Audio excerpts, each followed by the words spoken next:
Yeah. Perhaps we should make a start. Sure. 5 minutes into it. Andre, are we ready to start, do you think? Absolutely. Okay, we're ready.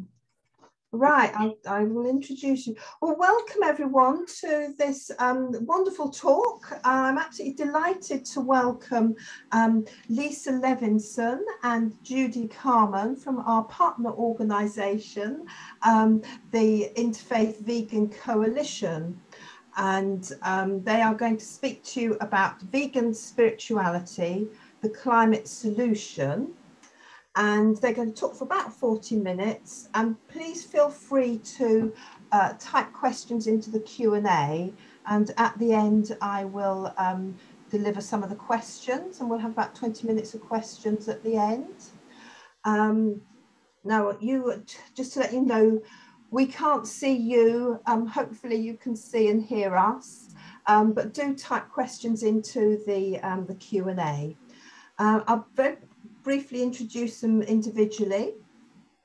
Lisa manages In Defense of Animals campaigns and directs the Sustainable Activism campaign, offering emotional and spiritual resources for animal activists. Lisa founded Vegan Spirituality to explore veganism as a spiritual practice, and co-founded the Interfaith Vegan Coalition with Judy, which provides resources for faith-based vegan advocacy. She started the National Goose Protection Coalition to prevent goose roundups, and the Toad Detour to help toads migrate safely. She also co-founded Public Eye, Artists for Animals, to teach compassion for animals through the arts. And Judy Carman is the author of Homo Ahimsa, Who We Really Are and How We're Going to Save the World. And also, she's the author of Peace to All Beings, Veggie Soup for the Chicken Soul, and she's the recipient of the Harry Spira Grassroots Animal Activist Award. And she's the founder of the Animal Peace Prayer Flag Project. She's the co-founder of Animal Outreach of Kansas, Circle of Compassion, Prayer Circle for Animals, and for their Facebook, and also the Interfaith Vegan Coalition. And she assists with vegan spirituality events.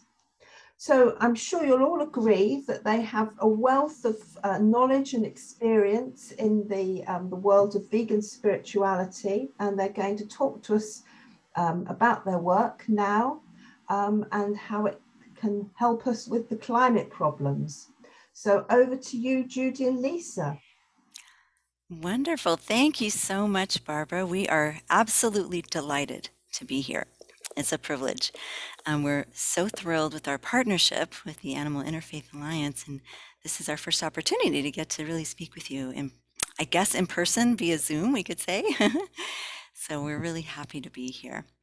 So what we're going to do is we'll start with a little overview of our Interfaith Vegan Coalition, how we came to be, and then I'll begin that piece, and then Judy will share some details about some of the wonderful events and projects that we've been doing for the past few years.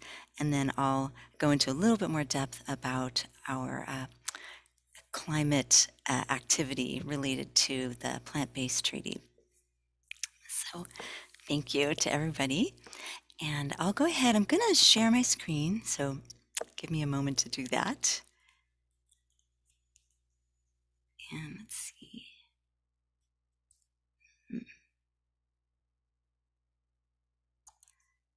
Just check.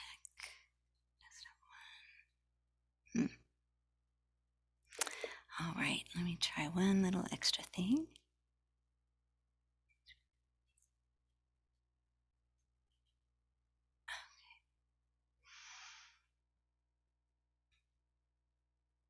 All right, it might be a little minute to get the right piece up here. There we go.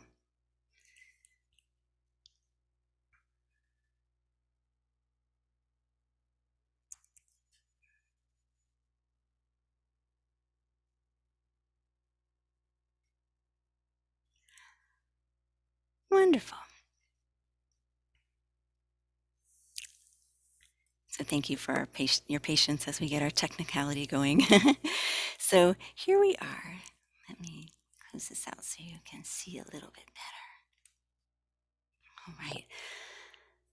So we are the Interfaith Vegan Coalition, and we're just so thrilled to be able to say that we really launched ourselves into the world with the Parliament of the World Religions in 2018. That's where we put together our logo. We had a wonderful big booth there, and we'll share a little bit more about that later. Let's see. Oops. Hold on. Let's see. Sorry. Let me try this button.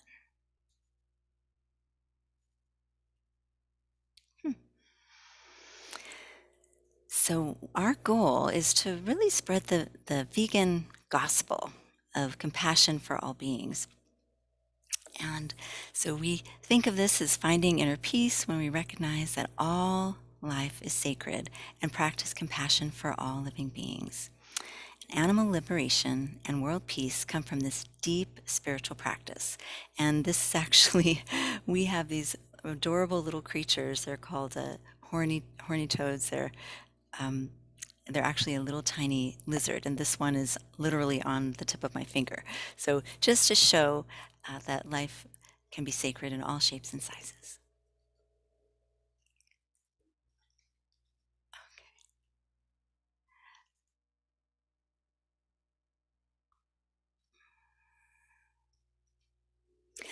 So part of the reason we founded the Interfaith Vegan Coalition is because 80% of the world population is affiliated with a religion.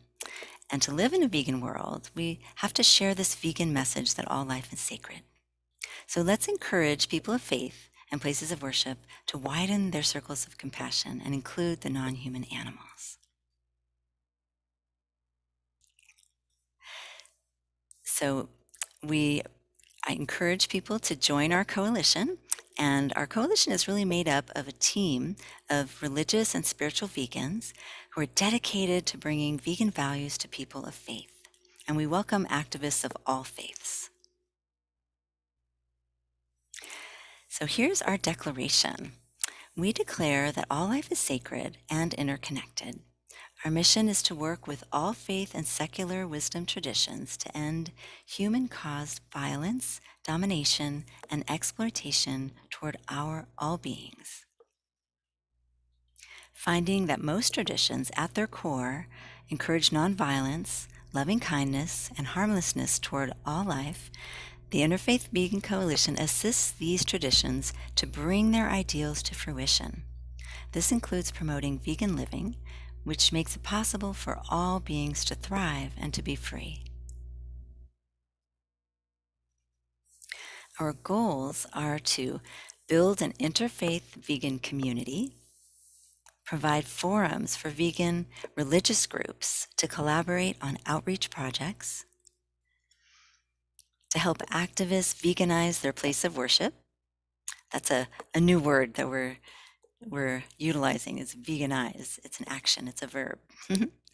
And also to be a unified voice and a holy force for animal liberation. So we do this through our letter writing campaign, which I know you have a very active campaign as well, and other types of initiatives that we do as a group. So we also provide practical tools for the general public.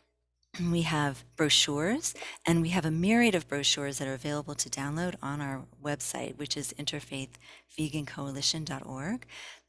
We even, at the Parliament of World Religions, we discovered that we needed a brochure to address people who are vegetarian and inspire them to explore veganism. And so we created a specific brochure just to help people who are vegetarian learn more and really understand why people would make that shift from being vegetarian to being vegan. We also have another brochure that is 10 steps to aligning your faith with veganism, and that is a general brochure that can be used by any tradition. So we like to share those when we table as well. Another big feature that we have is our religion-specific advocacy kits. And we have, each kit has poems and quotes and activist ideas and stories and items from the liturgy specific to that tradition, so that if somebody, it really provides everything a person would need to bring vegan values to their place of worship. And those are available for many different traditions on our website. And we have them for, for Christian, for Catholic, for Jewish, for Islam, for Buddhism, for paganism. We have them for all sorts of traditions. And if we're always looking for people who might want to help us put together additional kits for their tradition. So we hope that you'll take a look at those and offer any assistance if you are willing. And we founded our organization with, at the same time that A Prayer for Compassion, this documentary, was coming to be. And the documentary actually chronicles the beginning of our coalition. We had meetings at the Animal Rights Conference many moons ago when we started, and filmmaker Thomas Jackson filmed the very first meeting. And so we're excited to be part of that documentary, which is a wonderful tool as well to share with any type of congregation or temple, to encourage people to look at why veganism is essential in this time. So we do offer spiritual support and mentorship through our support line. The number is 800-705-0425. And also this can be reached via email at activistsupport@idausa.org. So together, we host online conferences, we do webinars, and we also host retreats. We just had a retreat recently, which we'll share more about that in a moment. Our members include 36 organizations and 2 allies. The allied groups are not necessarily vegan. They are encouraging kindness and compassion to animals, and they are faith groups. Some of you may be aware of the groups. You can find our members, all of them listed out on our members page on the website as well. And we have one very special partner. That is the Animal Interfaith Alliance, and we're just delighted to speak with you today.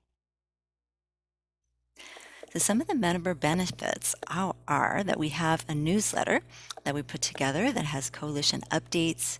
We put events from our different members and also events that we're doing together, and various articles and quotes.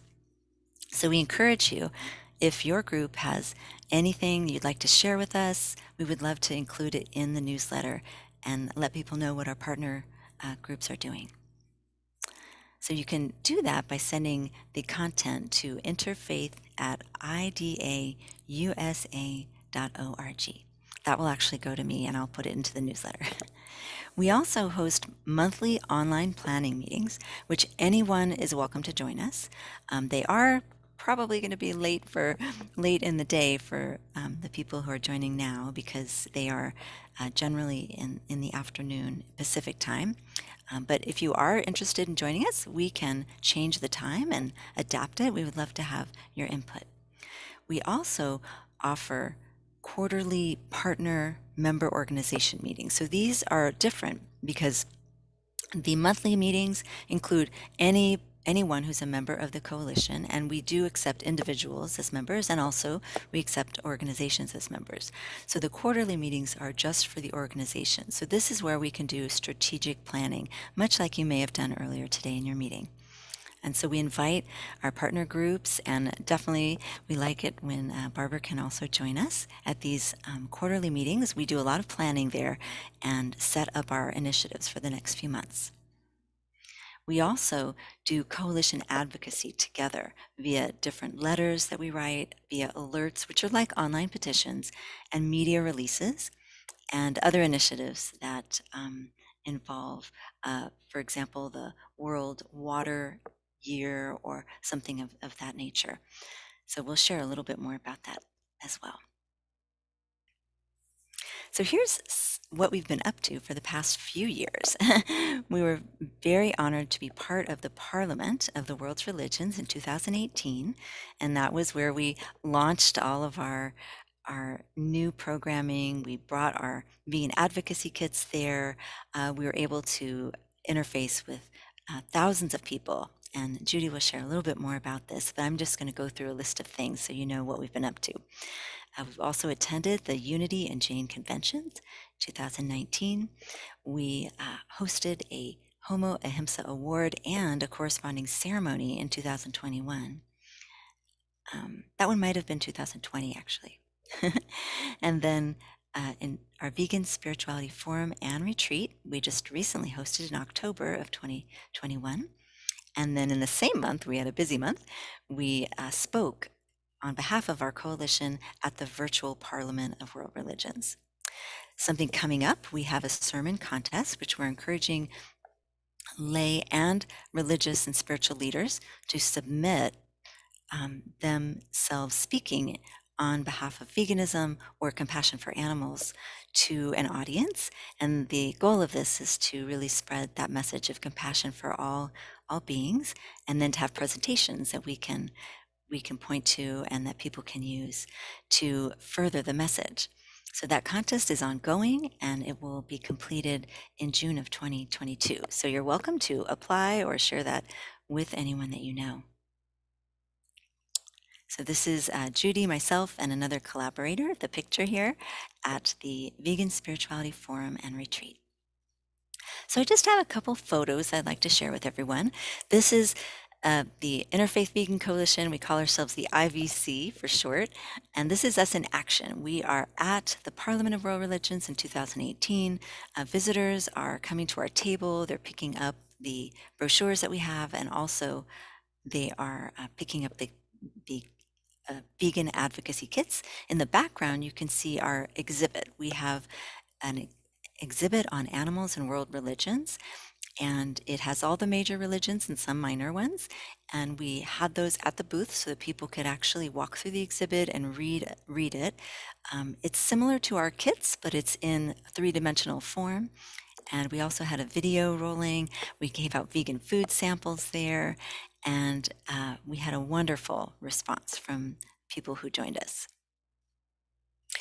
Here's a copy of our official Homo Ahimsa Award, which in 2020 was presented to Dr. Silas Rao. We also had another award printed up for his granddaughter, granddaughter's not a doctor, but the granddaughter is Kamaya Rainey Rao, and she is wise beyond her years, and both of them started the effort to create a vegan world by 2026 through their Pinky Promise, it's called, to help people accomplish that goal.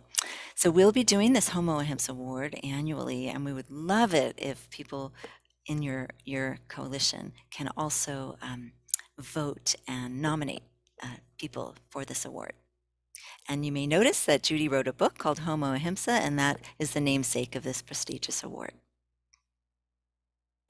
Here's just a sample of one of our meetings that we had, our IVC monthly meetings, and anyone's welcome to join us. We're closing out here with our Namaste Vegan, with our special hand position to honor the light in each of us.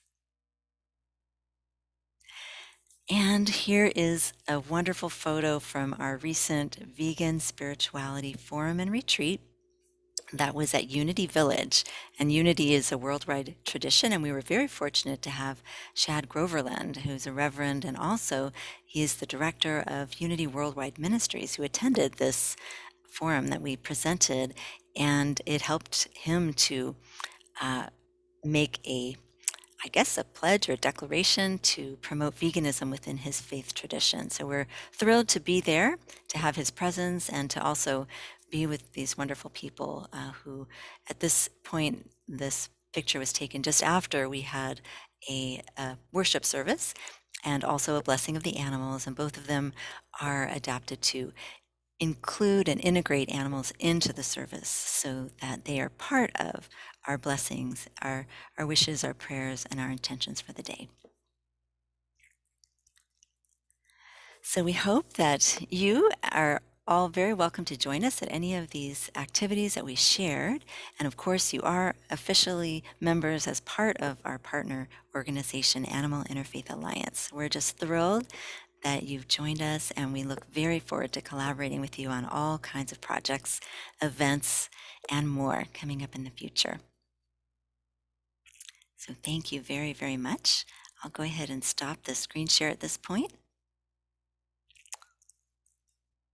And yes, so now I'm going to turn it over to Judy, and she is my partner in this. We've been working on the Interfaith Vegan Coalition together from its inception, and I couldn't do it without her. So, hi, Judy.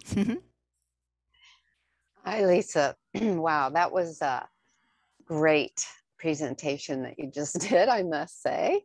It really gave a great overview, I think, of the Interfaith Vegan Coalition. But I want to say, before I say anything more, that we are so grateful to all of you for being our partner in this. To have a partner over there in Europe, and our group, which is very similar to yours, doing the same thing over here in the US, is wow. I mean, that's so exciting to think about, because we're getting this message out all over the world, where we really are encircling the earth with compassion for all beings. And so I just want to thank you all for being who you are and doing this great work that you're doing. And I wanted to say too that we are very open to sharing ideas with you and working together on any kind of projects that you think we could possibly help with.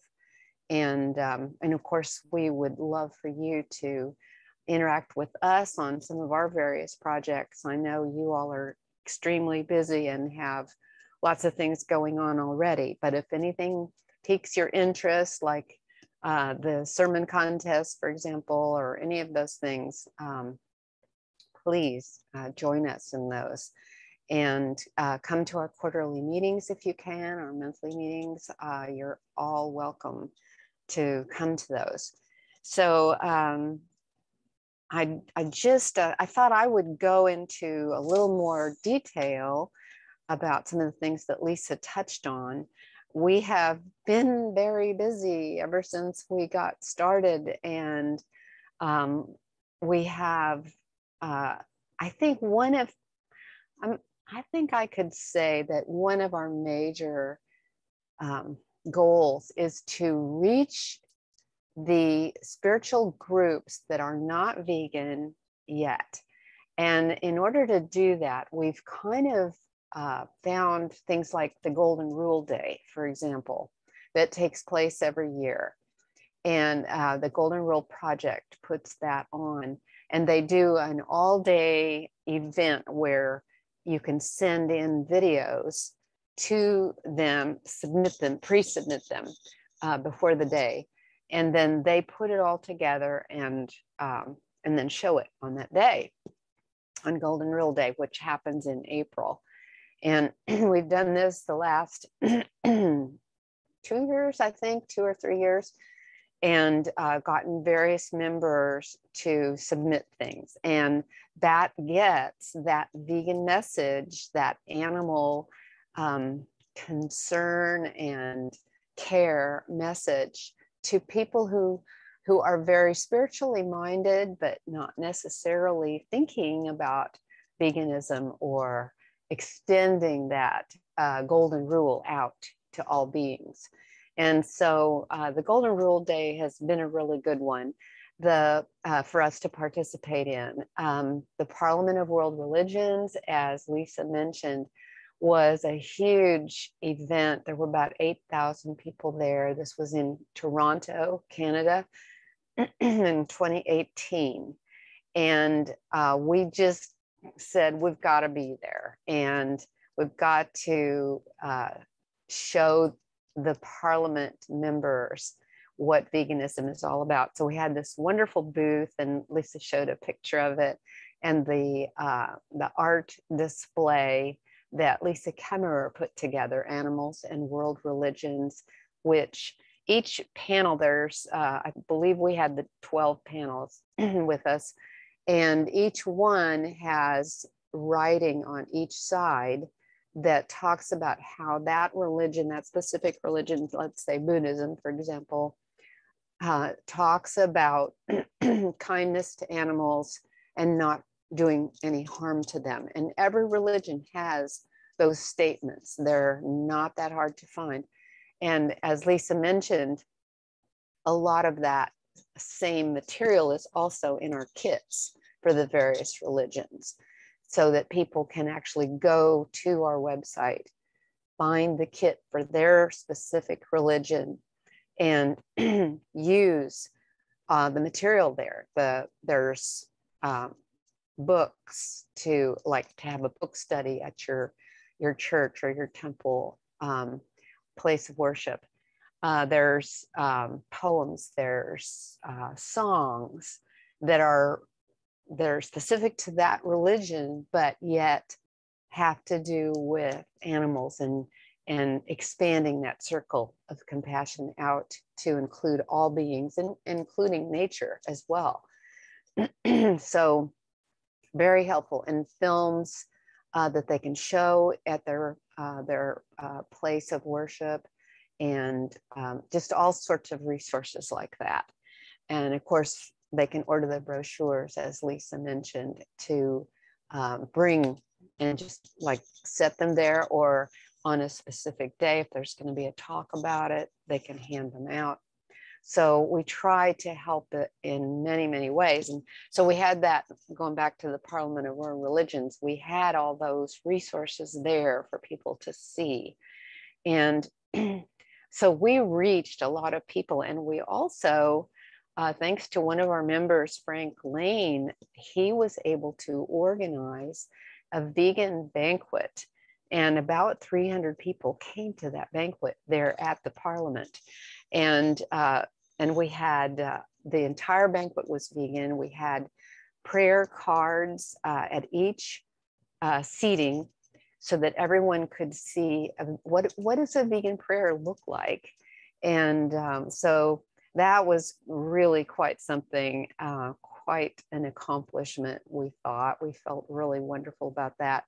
And then the booth, we were at the booth, I believe we were there for 7 days straight. And Thomas's film, The Prayer for Compassion, was shown a couple of times. And so we felt like we made an impact. There were 4 or 5 talks about veganism that were allowed to be given. And so this was a huge inspiration for us to stay very close to the Parliament of World Religions, which we've been doing. And so that we could, the next time, they don't have these huge conferences every year. And so we didn't know what year they were going to have another in-person conference. So we've just tried to stay really close to them and keep suggesting things. And it looks like now their next conference is going to be in Chicago in person. And that will be gigantic. And maybe some of you will be able to come to it. And is it 2013 or 2012, Lisa? The next one will be 2023. Yeah, right. Not 2013. Okay. I need to get with the program here. Yeah, it's 2023. So yes, look that up, Parliament of World Religions, and see if maybe you could come and maybe submit a talk about animals. We are submitting as many talks as we can, encouraging members to do that. And we will, of course, as well, and we'll have a booth there. So that we're very excited about that. But in the meantime, they had an online conference, and we were able to give several talks on that conference by Zoom.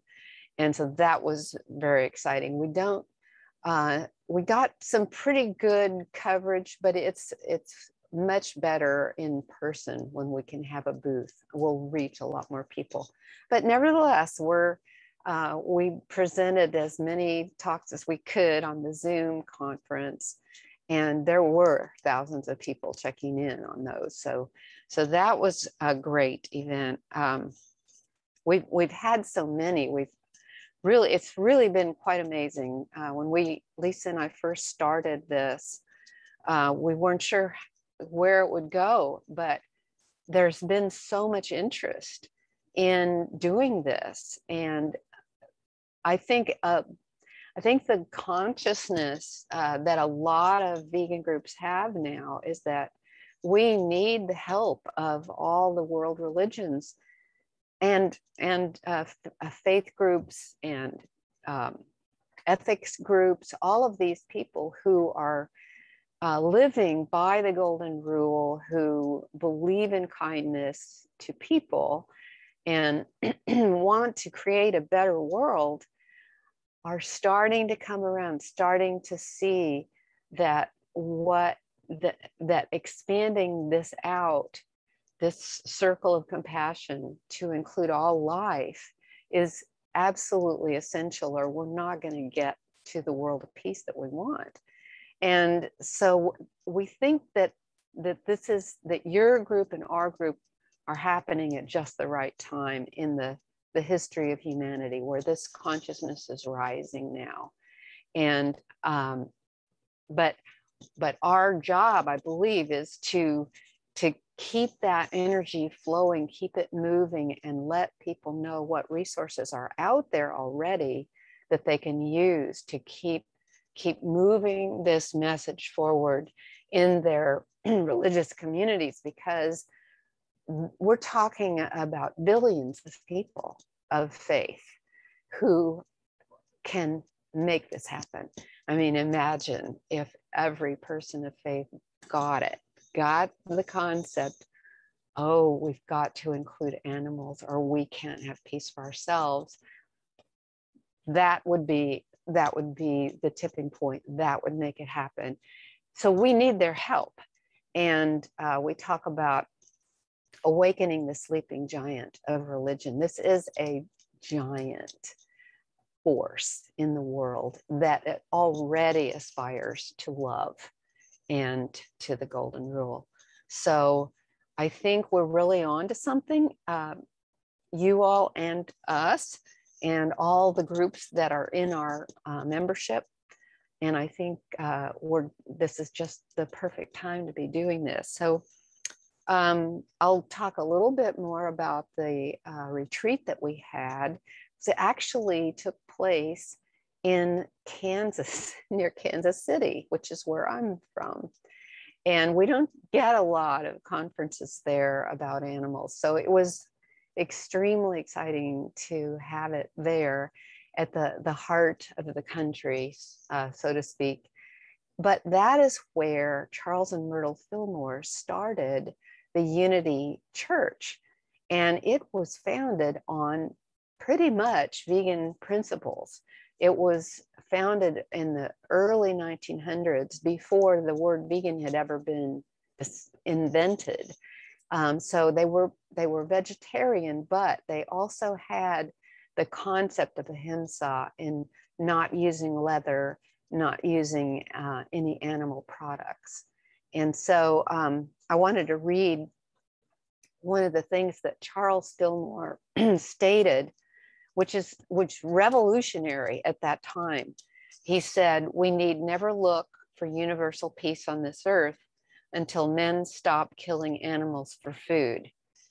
The lust for blood has permeated the race thought, and the destruction of life will continue the world round until men willingly observe the law in all phases of life. Thou shalt not kill." So he and Myrtle, his wife, the co-founders, were way ahead of their times, and they were understanding that how important it was to reach people of faith, people who were studying the spiritual life, and expanding it out from what they had been taught for so many centuries, really. And so we had this conference right there at Unity Village, which it has drifted away from that original message. And that's Lisa was mentioning Shad Groverland, the executive director of Unity World Ministries, and he is vegan, and he is wanting very much to bring that truth message back to all the Unity ministers and Unity churches. And so, and he's on it. He's on fire about this. So he gave a strong message there. And we had many great speakers, and it was in person, which was a wonderful thing for a lot of people that we've been Zooming for so long. And finally, we were seeing each other in 3 dimensions. It was really quite thrilling. And we joked about that because we just, as you all too, have been Zooming for so long now. So that's one of the things that we've done. I wanted to mention we work very closely with Silas Rao's Climate Healers, and they just recently were at COP26 in Glasgow with an inflatable, a giant inflatable cow, pig, chicken, and was there someone else? A fish. And they had a tremendous amount of trouble from the police not wanting them to march with those. But the concept was they wanted the world leaders to look at the cow in the room. And her name was Vega. And so it was so creative and clever. The cow represented methane. The chicken represented COVID and health. The fish represented the plastic in the ocean. And the pig represented obesity, which is related to health, of course. And so they managed to get articles in the New York Times, I believe, and Washington Post, I think, and the Guardian.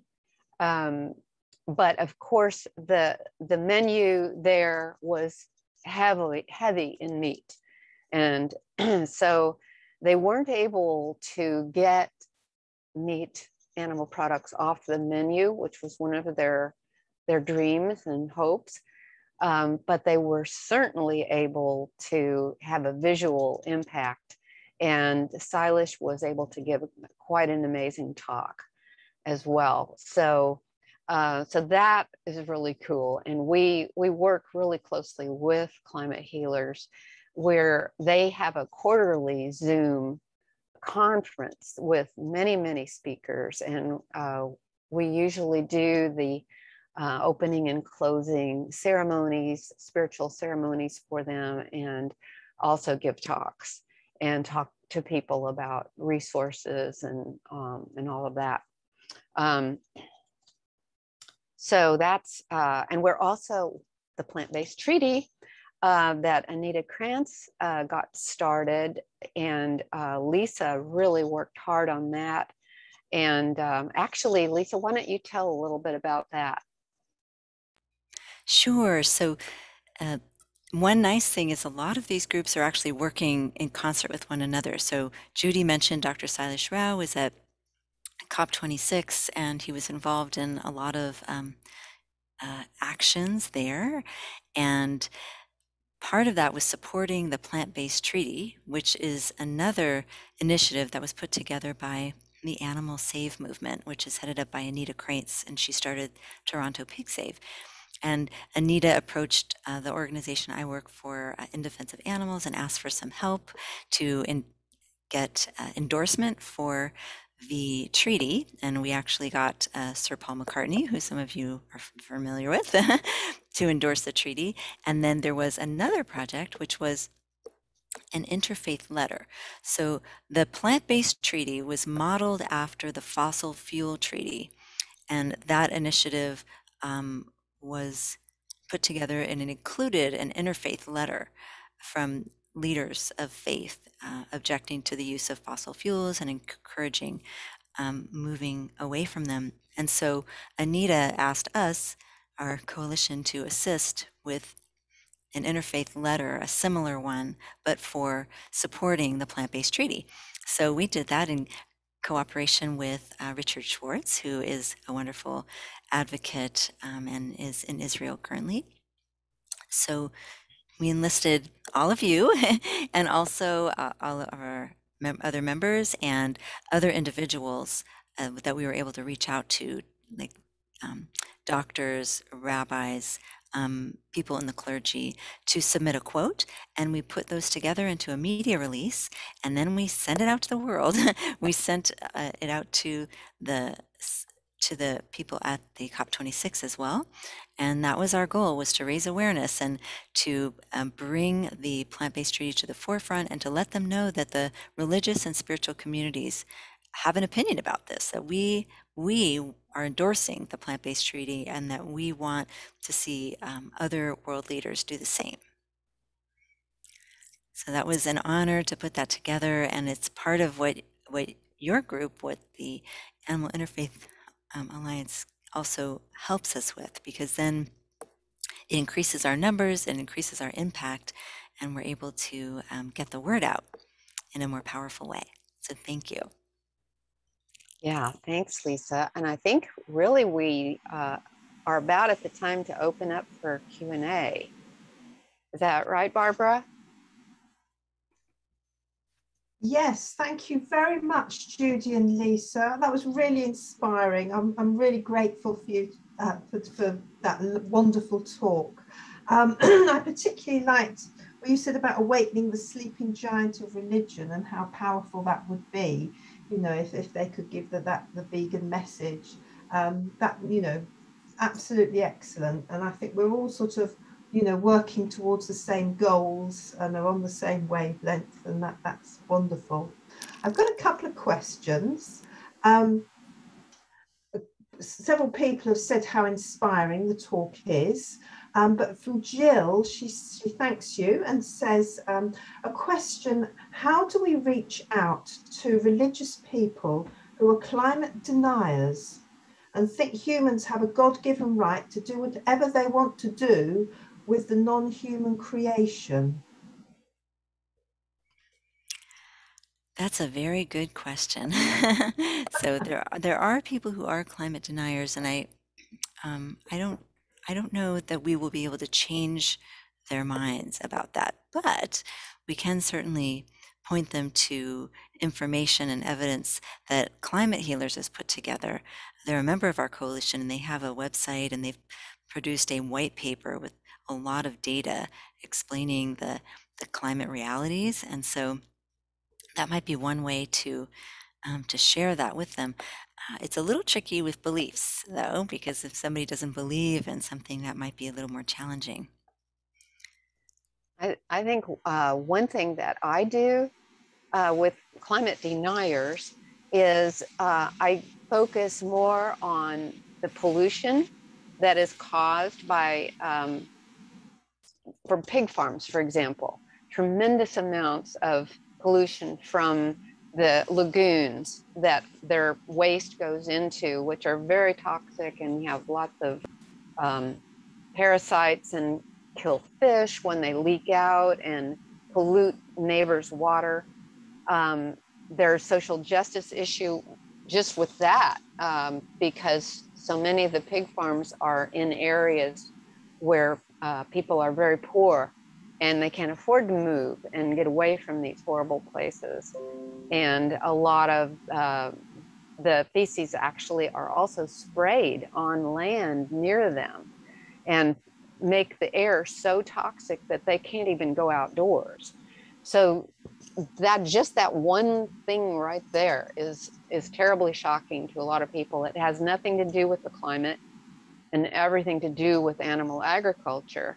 And there's so many issues. You can talk about the plastic in the oceans that are killing the marine mammals and the fish, and the overfishing that's going on. So, gosh, and just, I mean, we could go on and on, cutting down the rainforest to grow feed for cattle and also to grow cattle, and people, indigenous people in those rainforests being literally killed because they're in the way and they're protesting this abuse of their sacred land. So there's many issues that you can look at to talk to people who aren't interested in the climate or don't believe in that as a problem, and or don't think there's anything human beings can do about it.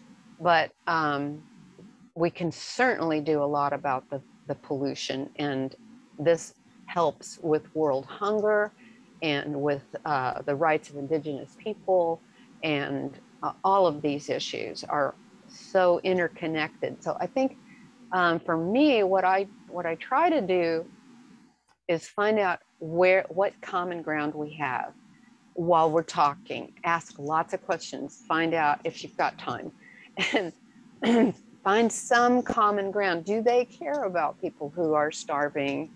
And for example, the overfishing is causing starvation in places where people used to fish just to survive, in Africa, for example. And so they go out farther and farther in their little boats to fish and can't find any fish. And those people are in terrible trouble now. So find some sort of common ground, forget about the climate, and find something that really is important to them and go there. You'll find some way to connect. So yeah, thanks for that great question. It's on all our minds. Yes, it's an important one. Okay, moving on.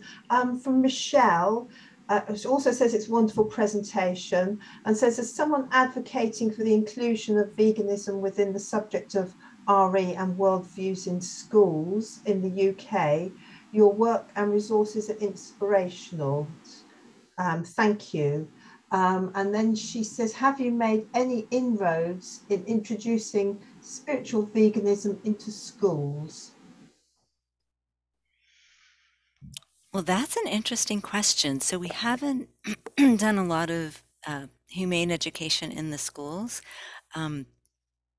so far. That is a great idea. I think that might be a neat project to work on together with our organizations, is maybe to put together some content for school-age children.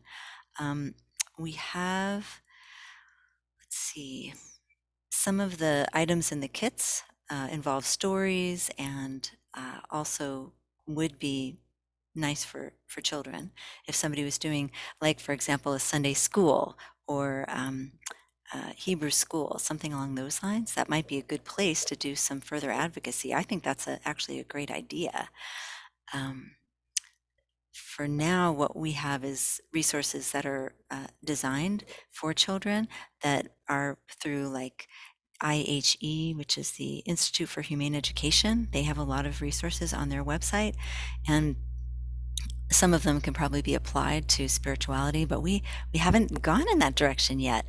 There are wonderful groups like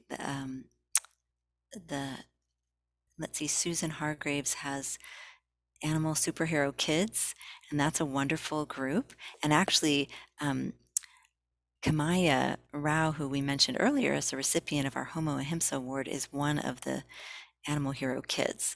And so, and they're part of the person who, Thomas Jackson, who is the filmmaker who produced A Prayer for Compassion, also has a young daughter who's in the same group and does a lot of projects with them. So that might be a natural next connection, to try to do some spiritual-based vegan advocacy work with them.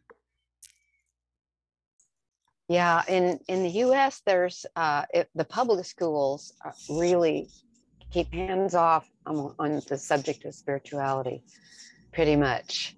And so, but it goes back to the golden rule And I don't know, I'm a grandmother, and I'm not that closely in touch now with what's going on in the public schools as far as the teaching the golden rule goes.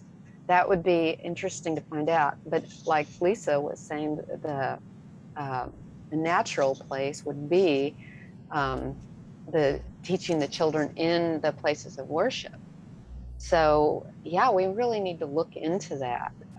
That's really a great thing that you brought up, because it is the kids, you know, and we need, especially the children who want to be vegan and are not getting support from their parents. They need our assistance. So yeah, there are really a zillion things we need to be doing. But Yes. but I love this. I think we really need to be thinking about this. So yeah, let's share ideas for sure. Yeah, I know. So with Public Eye Artists for Animals, we had a kids club that we ran, and we did art activities. We did like little cooking classes for the kids and all kinds of things. And that same concept can be applied to or integrated into the faith-based schools, because I know they have those Sunday schools and Hebrew schools that people go to. So I think that's an excellent idea. Okay, thank you. I've got a question here from Dr. Christina Nellis, who has written and edited 2 new books on climate crisis and creation care. And she wonders if you could circulate them. They include experts from North and South America. And would you like the links to be circulated?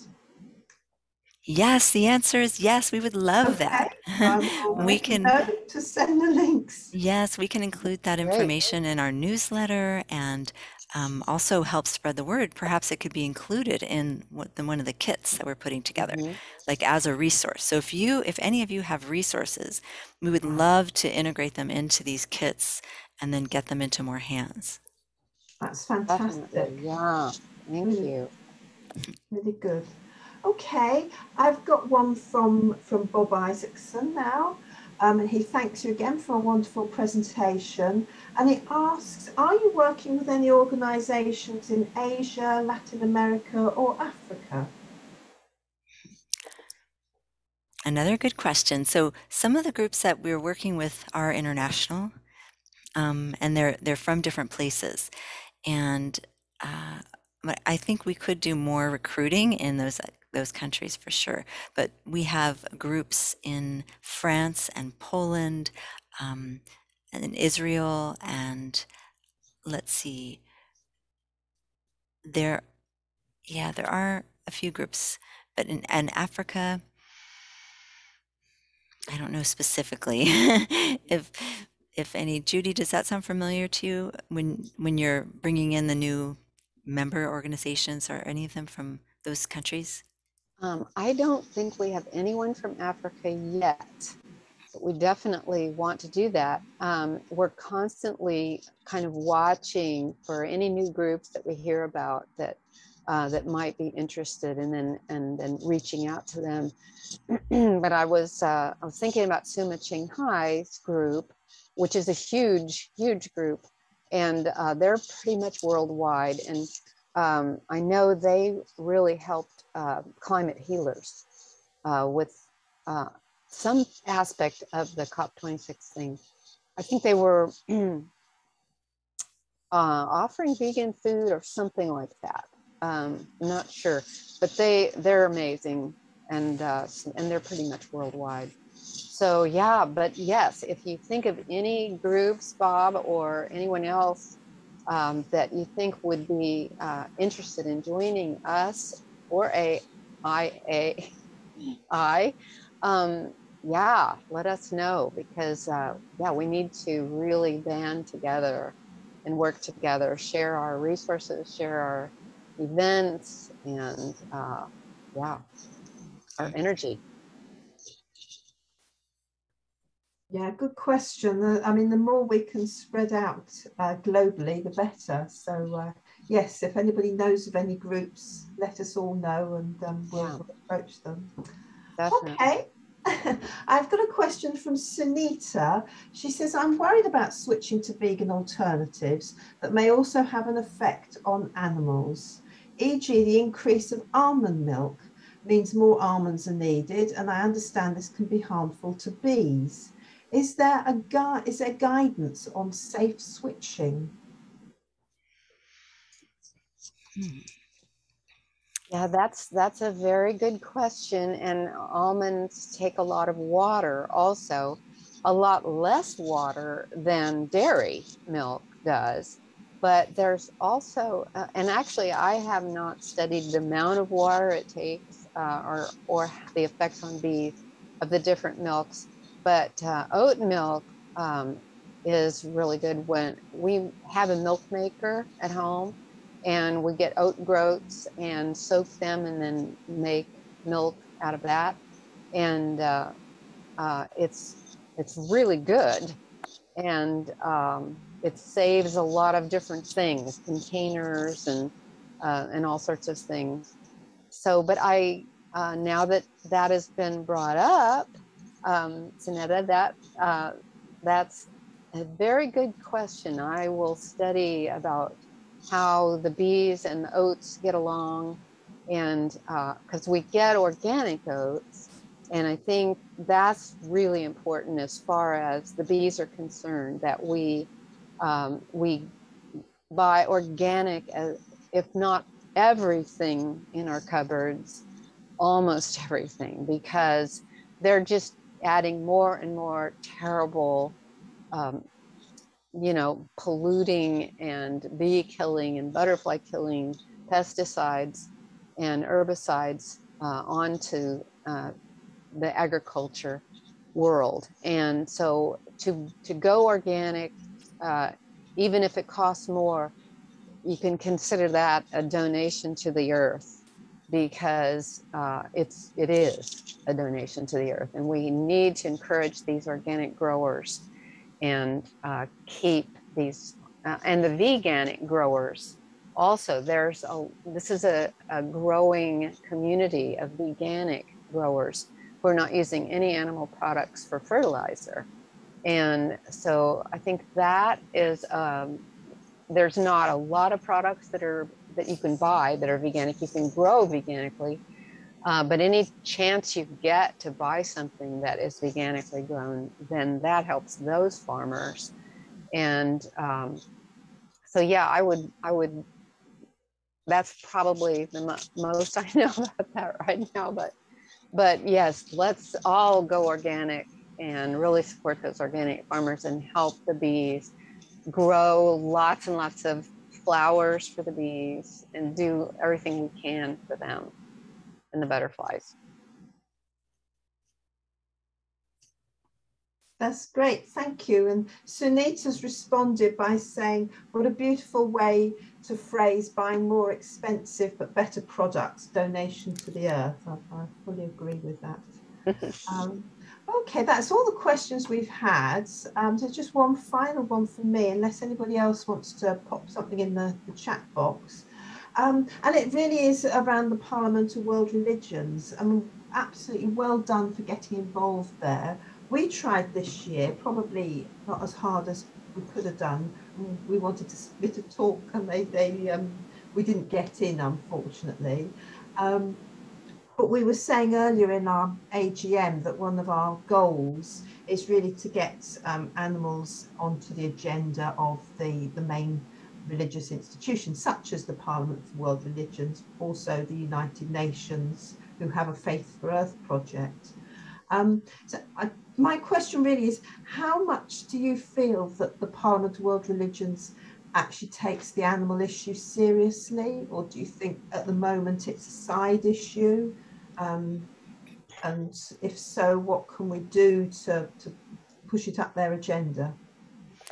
Well, I think they are taking it seriously. And so there is a climate action task force that they have through the Parliament of World Religions. And we recently inquired about how to join this action force. And so we nominated one of our members, Dr. Silas Rao, to join this rather, I mean, it is I don't know if exclusive is a right word, but it's a small group of maybe 15 to 17 people. And so the person who we interacted with, Joshua, from the Parliament for World Religions, asked us to send in this nomination and that they would consider bringing Dr. Rao on as kind of an envoy to speak about animal issues and animal agriculture there from a spiritual perspective, and that we were hoping he would be representing our Interfaith Vegan Coalition, and also he would be representing the Animal Interfaith Alliance if he was able to get onto that. So I've been communicating back and forth with Joshua, and as far as I know, he hasn't moved forward on that. We've presented all the information that he requested, and I know he was open to it, and he did mention that the animal issues were a concern of his, which is good to know.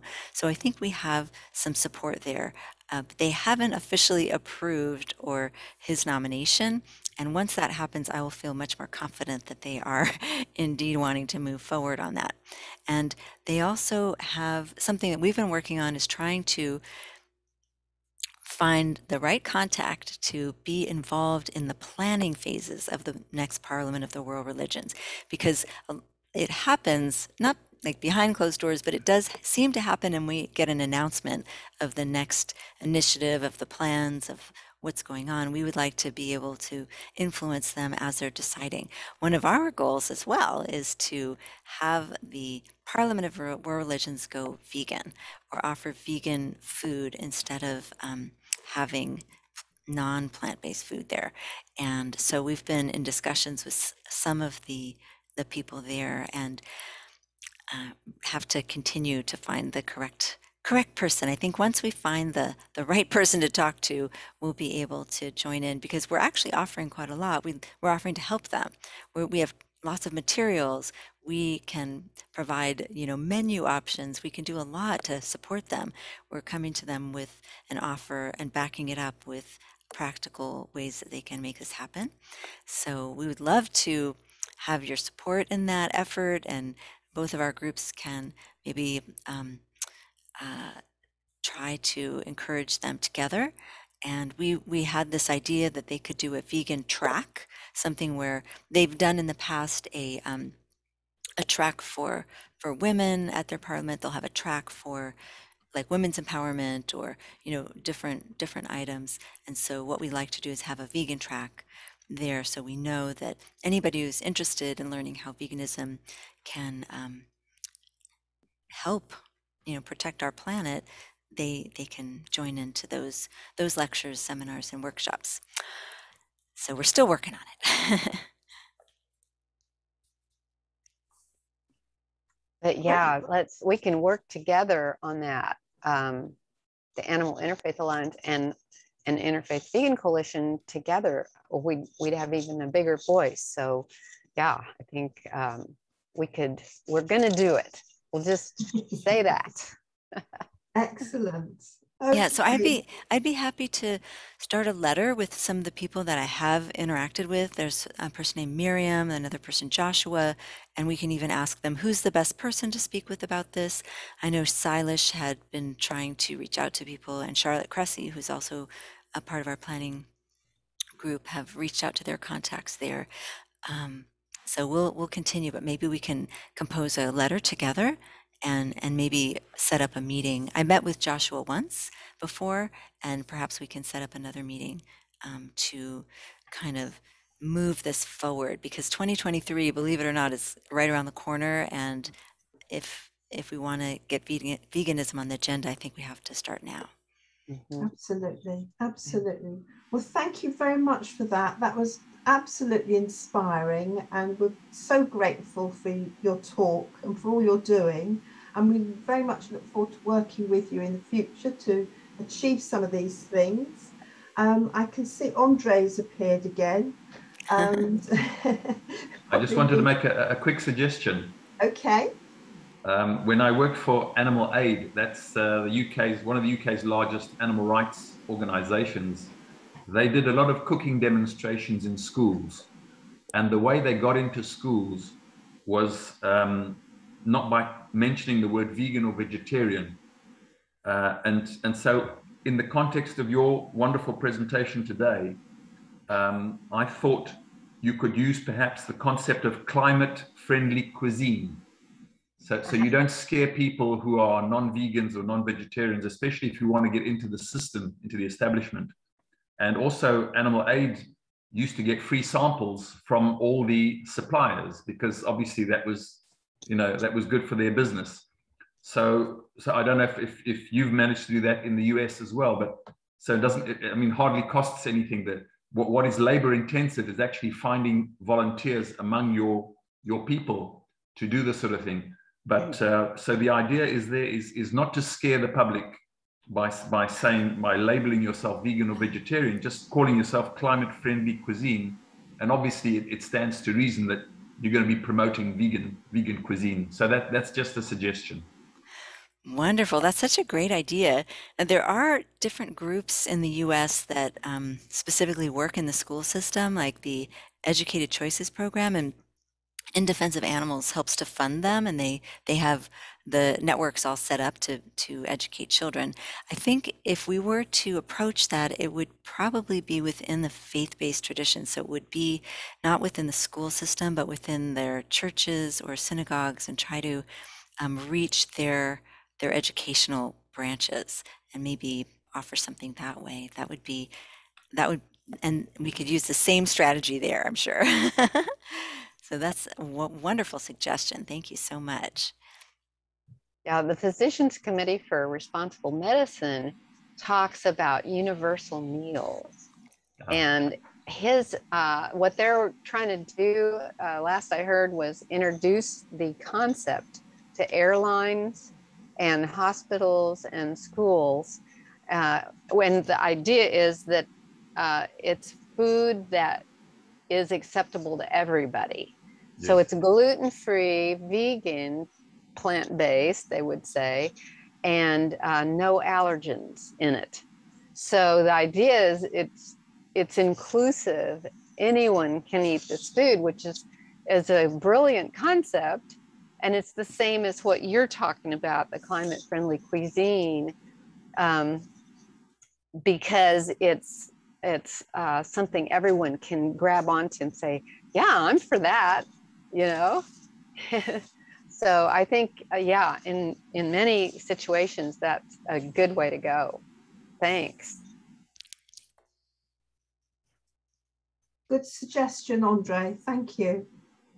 Okay, well, we don't have any more questions now, and I think we're coming to the end of our time. So I'd just like to take this opportunity yet again to say thank you so much. Thank you to everybody who's attended and contributed with your questions. That's been very much appreciated. And thank you to Andre for hosting this event. Without Andre, we wouldn't be here. My pleasure, my pleasure. And all the best, everyone. Yes. Yeah. And I would like to also thank everyone for joining us. It's really a treat and a pleasure to speak with all of you. And one last thing, we're putting together a calendar, an online calendar, and we would love for all of your groups to include your events on our calendar. So I'll share how to do that with Barbara, and then hopefully the calendar will be kind of a worldwide calendar of spiritual events that relate to veganism. Fantastic. Yes. Thank you. And thanks everybody for listening in. We really appreciate it so much. We've really loved being with you all. And Barbara, thank you so much for inviting us. It's just an honor to be here with you all. An exciting partnership that we have. I love it. Great. Okay. Well, thank you very much, everyone. And hopefully see you again next year. Next year's AGM. Okay, take care. Enjoy the rest of your weekend. Bye. Take care. Bye-bye, everyone. Bye. Bye.